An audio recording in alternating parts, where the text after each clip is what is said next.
মা আর আমি রসুন কাটছি। এই কয়েকদিন অনেক কষ্ট হয়েছে, গরম, তীব্র রোদ গরমের মধ্যে কাজে হচ্ছে। এরকম করে বসার জায়গা দিছি, এরকম করে দাড়ি রেডি করে দিছি, এরকম আব্বা বসছে, এরকম দাড়ি ধরছে মা আর আমি। আজকে মা যেরকম করে রসুন বাছতেছে, এরকম করে রসুন বাছে বাছে এরকম করে আলাদা করতো, আর এরকম গা দিতে বসে বসে রসুন মাপতো, মাইপে দিত।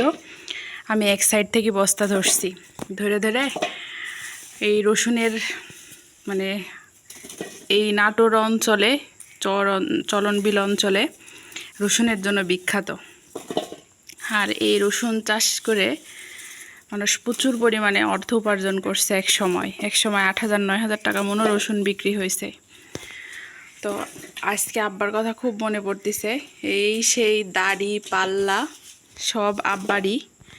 এই যে পাথর, এই যে এরকম করে করে ইট দিয়া হচ্ছে পাথর বানায়া মাপতো বলে, এই যে এরকম পাথর কিনে নিয়ে এসছে।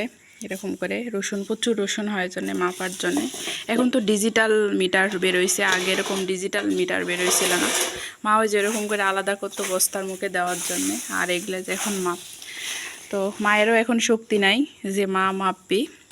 এখন মা বস্তা ধরবে আর আমি এগুলা মাপব। অনেক কষ্ট হবে, কারণ আমি কখনো এই কাজটা করিনি, আজকেই প্রথম।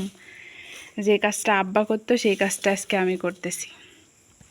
আর এখানে রসুন এখনও বাঁচতে আছে, বাঁচে শেষ করতে পারিনি, কারণ অনেক শরীর খারাপ। আর যে গরম, গরমের মধ্যে কেমনে সম্ভব, ওই যে ওখানেও আছে, এগুলো হচ্ছে শেষ করতে পারিনি। তো এই হলো রসুন, এই হলো রসুনের ব্লগ।